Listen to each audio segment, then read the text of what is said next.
Berlatar di era dinasti Han di mana hukum mulai ditegakkan dengan hukuman mulai dari penjara, pengasingan, pemenggalan sampai yang terberat yaitu kurungan dalam sel yang terdapat fasilitas lengkap. Dan saat itu mata uang resmi kerajaan berupa emas dan perak baru mulai dijalankan. Dan kisah akan berfokus pada seorang polisi bernama kita panggil saja Buyi. Sudah 10 tahun ia mengabdi di kota ini, di mana Buyi dikenal sebagai sosok yang jujur, lurus, kaku, dan tidak pernah main kotor. Kedengarannya mulia, tapi di kota yang isinya sogok menyogok dan suap menyuap, suatu malam terjadi keributan di sebuah tempat karaoke, di mana seorang gadis penyanyi menjadi korban kekerasan oleh anak pejabat. Sehingga dengan cepat Buyi bergerak untuk menangkap dan sukses menghajar semua pengawalnya. Lel.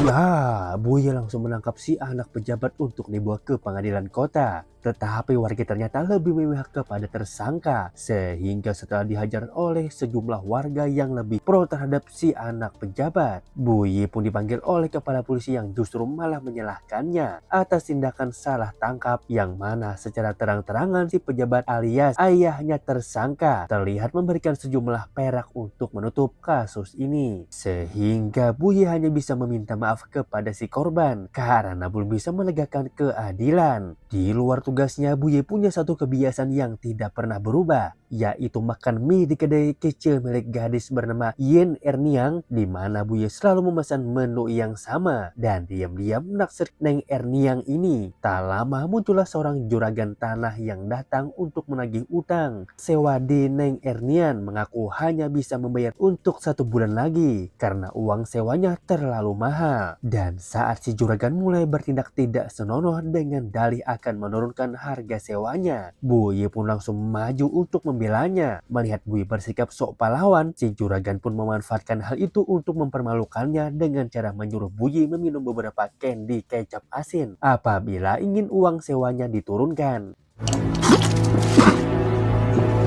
到最后还得看二娘的脸面。 Dan fakta bahwa semuanya butuh uang, Buyi pun mendatangi atasannya yaitu si kepala polisi untuk meminta pekerjaan sampingan. Kebetulan saat itu kepala polisi sedang asik main futsal bareng teman-temannya, sehingga Buyi harus rela menunggu cukup lama sampai beliau selesai. Dan tepat saat gawangnya runtuh, Buyi terpaksa menjatuhkan harga dirinya sendiri untuk dipermalukan. Alhasil Buyi pun mendapatkan pekerjaan tambahan sebagai penjaga gudang logistik yang merupakan tempat disimpannya 500.000 tael perak, bantuan dari istana untuk para korban banjir. Di kota ini aturannya sangat ketat dan mengharuskan penjaganya untuk menjaga berpasangan selama setiap 12 jam sekali dan tidak boleh ada kesalahan sedikit pun. Singkat cerita, malam pun tiba. Buyi terlihat berpasangan dengan seorang penjaga senior yang mengaku sudah lama berada di profesi ini. Dan lagi-lagi Buyi harus menyaksikan tindakan haram ketika komandan gudang sedang menerima uang suap, bahkan membaginya kepada si penjaga senior. Melihat Buyi yang sebagai orang yang ekonominya sulit, si penjaga senior yang kasihan pun memberikan sedikit dari jatahnya. Buyi terpaksa menerima pemberian itu karena ia butuh uang, di mana ia langsung pergi ke WC karena sakit perut gara-gara makan mie yang ia makan tadi. Dan ya, 馒头，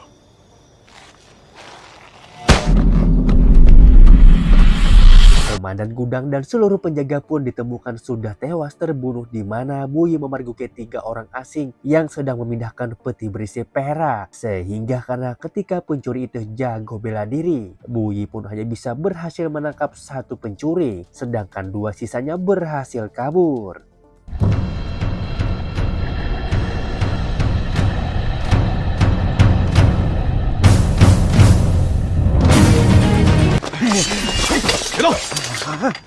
Dan bukannya diapresiasi atas aksi heroiknya, Buyi malah dituduh sebagai bagian dari komplotan tersebut. Dan berlokasi di sel tahanan, Buyi pun diinterogasi dan disiksa oleh atasannya sendiri, yaitu Bapak Kepala Polisi, di mana Buyi dipaksa untuk mendatangani surat pengakuan bersalah dan harus pasrah menerima hukuman mati.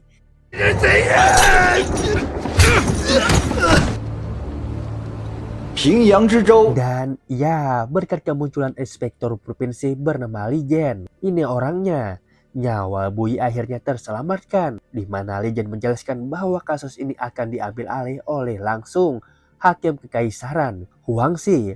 Hakim Kekaisaran ternyata adalah guru dari Bui itu sendiri, di mana istana dulu pernah mendirikan perguruan untuk melatih para prajurit berbakat, dan Bui merupakan angkatan pertamanya sebelum akhirnya memilih keluar. Di hadapan gurunya, Bui menceritakan semua kesaksiannya, mulai dari si penjaga senior yang gerak-geriknya mencurigakan, termasuk keahlian bela diri mereka yang di atas rata-rata manusia normal. Berdasarkan kemungkinan, kepala polisi kemudian besar ikut terlibat karena terlalu cepat menuduhnya sebagai tersangka.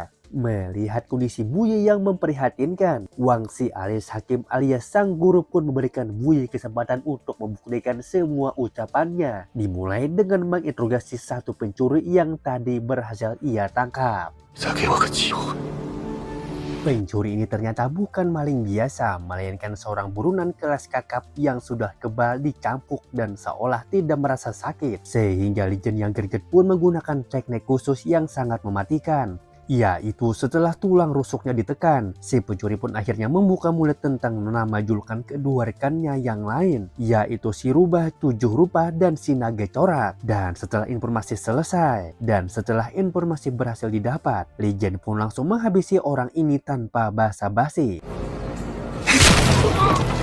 霹雳手段，尽菩萨。 Keesokan paginya sebelum memulai penyelidikan, Bui mengajak Li Jian sarapan sebagai ucapan terima kasih, di mana dari obrolan ini diketahui bahwa nama Bui dulu sering disebut-sebut sebagai murid paling terhebat dan berbakat di perguruan. Karena rasa simpati dan kemanusiaan Bui terlalu tinggi, ia akhirnya keluar dan malah menjadi polisi biasa di kota yang bobrok ini. Selesai sarapan, mereka langsung pergi ke sebuah bank terselubung yang dianggap sebagai tempat pertama yang paling cocok untuk memulai penyelidikan. Bukan tanpa alasan, bank di zaman itu adalah tempat peleburan perak yang pas untuk melenyapkan barang bukti. Dan meskipun tidak menemukan perak curiannya, Li Jian berhasil menemukan buku catatan keuangan yang bisa dijadikan sebagai petunjuk awal. Petunjuk itu membawa mereka ke sebuah restoran, di mana Guru Huangxi sudah menunggu bersama seseorang yang tidak asing, yaitu si juragan tanah yang ternyata adalah pemilik dari bank gelap tadi. Sempat berkilah dan menolak buka mulut, Bui pun memaksa si juragan tanah untuk minum kecap asin, dan mamam tuh balas dendamkan Buyinya.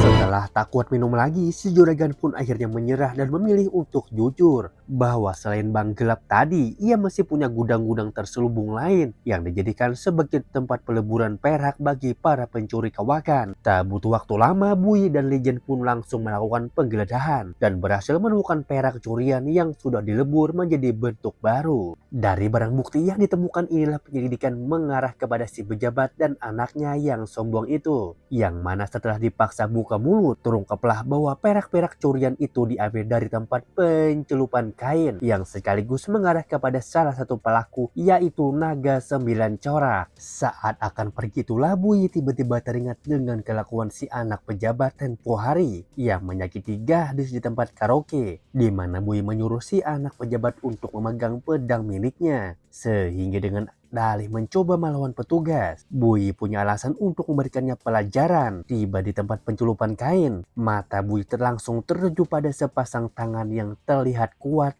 untuk ukuran pekerja biasa. Dan saat namanya dipanggil dan tiba-tiba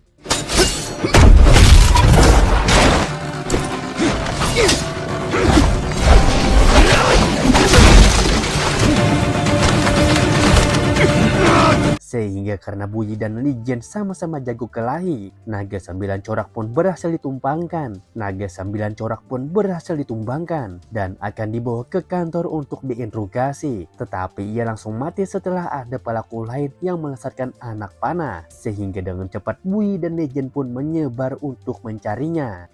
Terpisah dari pasukan Lijen, Buyi mengikuti seorang perempuan yang mencurigakan dan tepat di dalam gudang penyimpanan petasan. Buyi berhasil mengungkap sosok perempuan itu yang ternyata inilah si pencuri yang punya julukan Rubah 7 Rupa, yang ternyata punya keahlian menyamar tingkat dewa, di mana Buyi harus kehilangan pelaku terakhir setelah teralihkan oleh ledakan petasan.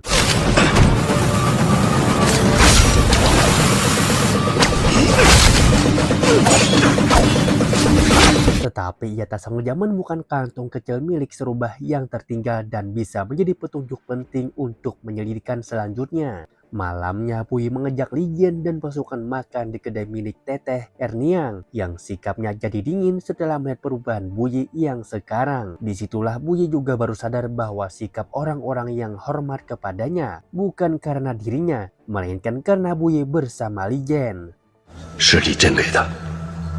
Sehingga demi membuktikan diri, Buyi bertekad melakukan penyelidikan mandiri tanpa diketahui oleh Lijen dan anak buahnya. Bermodalkan kantong kecil milik si Rubah yang tertinggal, Buyi pun menyisir satu persatu toko yang ada di kota untuk menanyakan asal kantong perhiasan itu. Di mana pencariannya terakhir di sebuah toko kosong yang terdapat seorang bocah yang memiliki kantong kecil persis seperti milik si Rubah. Tak lama muncullah si Rubah yang langsung terkejut dengan keberadaan Buyi di sana. Tanpa basa-basi, Buyi langsung menunjukkan kalung milik si bocah yang ternyata adalah anak kandung dari si Rubah ini. Sehingga demi satu-satunya darah daging yang ia miliki, si Rubah tidak punya pilihan lain kecuali menuruti perintah Buyi. Buyi pun langsung membawa si Rubah ke hadapan Guru Huangxi untuk diinterogasi. Yang tanpa banyak ini itu, si Rubah pun akhirnya jujur bahwa dalang dibalik ini semua adalah Bapak Hakim Kota yang menyuruh dia dan dua pelaku lainnya mencuri perak-perak tersebut dari gudang logistik. Tanpa buang waktu, seluruh pasukan pun langsung bergerak mengepung kediaman Bapak Hakim Kota. Satu persatu penjaga pun dihabisi termasuk si kepala polisi yang kebetulan ada di lokasi. Dan inilah bebengus Hakim Kota yang menjadi dalang dibalik pencurian perak, di mana semua bukti langsung dibeberkan, mulai dari pengakuan si Rubah sampai barang-barang curian lama yang ditemukan di rumah ini. 早就听闻黄大人手下司卫骁勇是我，应该就在府里。 Meski sudah terpojok, Hakim Kota masih berusaha tenang dan menyajikan teh dan mencoba bernegosiasi. Tetapi tebak apa yang dilakukan oleh Guru Huangxi? Ya, Hakim Kota dan si Rubah pun langsung dihabisi begitu saja, yang membuat Buyi menjadi kebingungan. Karena ini sudah di luar prosedur hukum, dikira sudah menegakkan keadilan, Guru Huangxi dan anak buahnya termasuk Lijen ternyata sama saja. Tidak ada bedanya dengan hukum pejabat lain yang hanya mementingkan keuntungan sendiri dengan cara memakai topeng hukum untuk menjatuhkan pejabat lain dan merampok seluruh harta yang menjadi barang bukti ini. Buyi bahkan sempat menolak saat diberikan jatah bagiannya. Namun karena semua orang langsung melihat ke arahnya, Buyi pun langsung tersadar bahwa ketika satu orang berbeda arus dari kebanyakan, orang itu akan langsung ditandai dalam hal ini Buyi. Orang itu akan langsung ditandai dalam hal ini si Buyi karena dianggap sebagai ancaman. Setelah terpaksa menerima jatah haramnya, Guru Huangxi pun memberikan satu perintah yang sangat sulit untuk Buyi terima, yaitu menghabisi si anak Rubah karena dianggap sudah tidak berguna. Malam itu juga si Buyi bergegas pergi ke rumah tempat di mana si bocah ditahan dan meminta tolong seorang kakek kenalannya untuk mencarikan mayat bocah sepantaran demi memasukkan kematian anak ini. Dan rencana Buyi pun gagal setelah Lijen datang memergokinya. Sehingga karena perbedaan ideologi dan cara berpikir inilah keduanya menjadi berselisih hingga terjadilah pertarungan mematikan di antara mereka berdua. Meski sudah berusaha sekuat tenaga, Buyi pun gagal mencegah Lijen menghabisi bocah tersebut, yang pada akhirnya Buyi yang sudah dipenuhi amarah pun langsung mengamuk menghabisi Lijen, saudara seperguruannya sendiri.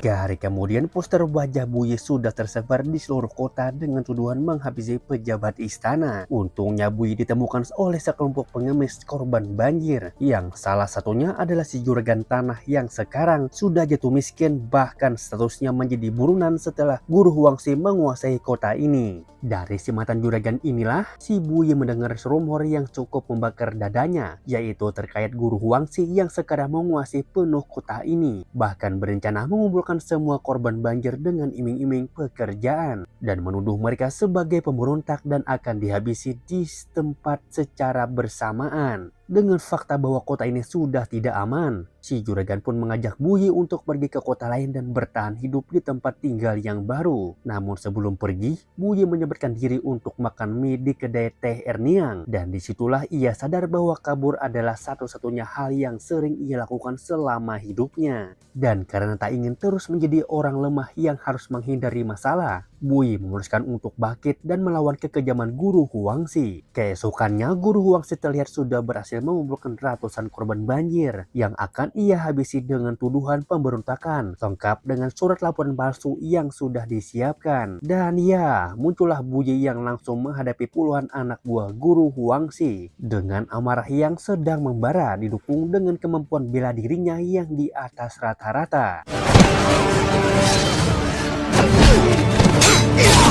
Buyi pun terus maju untuk mengejar target utamanya, yaitu mantan gurunya sendiri. Dan setelah semuanya keok sudah ditumbangkan, kini giliran Guru Huangxi yang sudah menunggunya di dalam, ditemani alunan musik sitar, di mana Guru Huangxi akhirnya jujur menceritakan alasan kenapa ia melakukan semua ini. Bahwa puluhan tahun mengabdi kepada pemerintah, ia tidak pernah dihargai dan sekarang dirinya hanya ingin dipensiun dengan tenang ditemani harta yang berlimpah. Dan di mata Guru Huangxi sekarang, Buyi bukan lagi muridnya, melainkan seorang penghalang yang harus disingkirkan. Dan ya,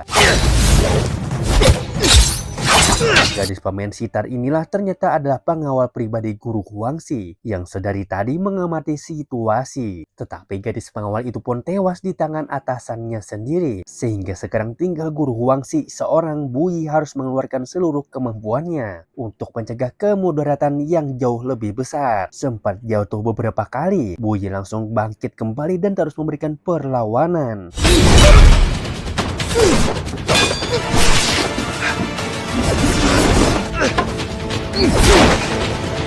Yang mana dalam detik-detik terakhir pertarungan, tepat saat runtuhnya pondasi kayu bangunan ini, muncullah tentara kekaisaran yang tiba di lokasi dan hanya menemukan tubuh kaku Guru Huangxi, sementara Buyi sudah menghilang entah kemana. 1 bulan kemudian, seluruh rencana licik Guru Huangxi pun akhirnya terbongkar setelah masyarakat ramai-ramai memberikan laporan. Dan untuk Buyi, ia sudah tidak jadi buronan lagi. Dan sepertinya sudah Anda bisa tebak selanjutnya, Buyi punya target lain yang harus ia taklukkan, yaitu, dan film pun tamat.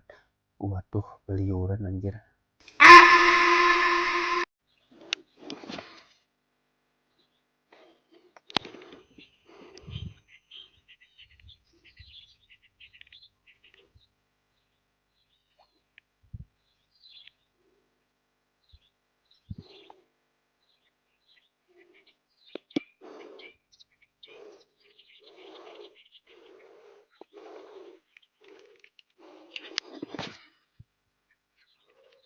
Waduh.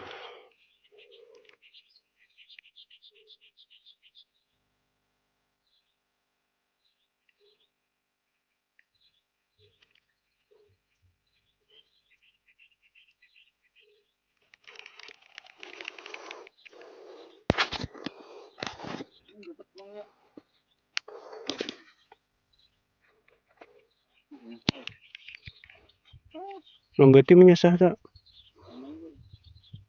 Berapa tinggi kau ada? Nyesai kung hana.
Bismillah.